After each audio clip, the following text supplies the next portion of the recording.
Donc, application de ce que nous avons vu jusque-là, la loi de Faraday-Lenz. Donc, Lenz a trouvé que la force électromotrice induite, donc FEM, la force électromotrice induite, qui engendre donc ce courant que nous avons vu précédemment, qui est indiqué par le micro-ampère-mètre, est égale à la variation de flux, donc phi2 moins phi1 sur T2 moins T1. Donc la notion de flux est très importante et le temps de déplacement est très important. Ça veut dire que si j'ai un temps de déplacement très court, si je déplace très rapidement, donc j'aurai une force très élevée. Si cette valeur, ce paramètre T2 moins T1 est petit, j'ai une force électromotrice très élevée. Et si j'ai une variation de flux grande, ça veut dire si j'ai un aimant très important, et nous allons voir par la suite de quoi dépend le flux, on l'a déjà vu précédemment, je vais le rappeler, j'aurai donc une force électromotrice élevée. Donc pour fabriquer des dispositifs afin d'obtenir une force électromotrice élevée et un courant élevé, donc alimenter une maison, un village et une ville, vous savez donc déjà à quoi vous en tenez. Donc la notion de moins ici est très importante. E égale à moins défi phi2 moins phi1 sur T2 moins T1. Donc E égale à moins phi2 moins phi1 sur T2 moins T1. Phi2 moins phi1, ce n'est que la différence des flux, donc c'est delta phi. T2 moins T1, c'est donc delta T. Donc delta phi sur delta T. Pour une variation infinitésimale très petite, pour une très petite variation, au lieu de prendre la différence, nous prendrons la dérivée donc de phi. Donc E égale moins d phi sur dt, la dérivée de phi sur le dérivé du flux sur la dérivée du temps. Le flux, nous l'avons vu dans les expériences précédentes, phi est égal à l'induction magnétique fois le nombre de phi fois la surface multipliée par cosinus alpha, alpha étant l'angle entre la normale de la surface et les lignes du champ d'éduction. Ça, on l'a vu précédemment sur défi. Donc, je prends cette formule que je reporte ici en remplaçant juste phi par sa valeur, VNL sur cosinus alpha. Rien de compliqué là-dedans.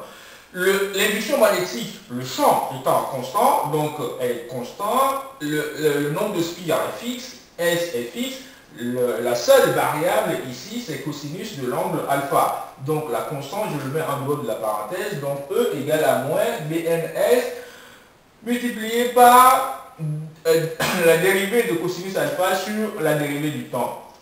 Si vous dérivez cosinus alpha par rapport à t, vous avez moins sinus de phi, et donc moins sinus de phi vous donne sinus de phi. En somme, E égale à B fois N fois S multiplié par sinus de phi. Et ce que j'ai représenté ici. Donc la valeur, afin d'obtenir une force électromotrice induite élevée, il faut donc un champ magnétique élevé, beaucoup de nombre de spires, la surface doit être également élevée. Voilà, et donc le reste varie en fonction du mouvement de rotation.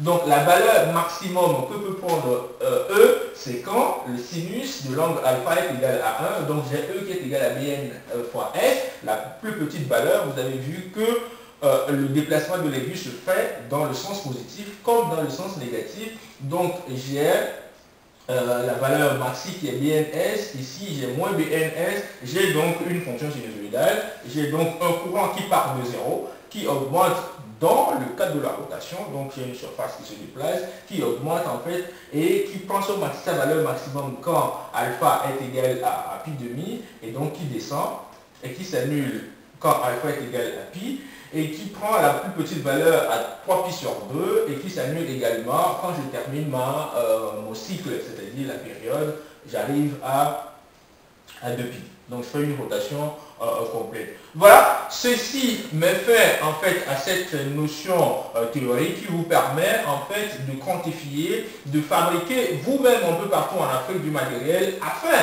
de ne pas croire à ce que disent les professeurs, afin que les professeurs eux-mêmes ne doivent plus se limiter à la connaissance théorique, mais manipuler, transformer concrètement, ce n'est pas évident, mais en restant méthodique, rigoureux et très raisonné, en respectant les normes, vous arriverez en fait à mettre en application toutes les lois physico-chimiques que vous enseignez afin que les étudiants puissent ramener la connaissance à l'évidence. C'est seulement à partir de la manipulation, aussi petite soit-elle, que nous arriverons à concevoir, à créer, à inventer, à fabriquer pour le bonheur de nos sociétés.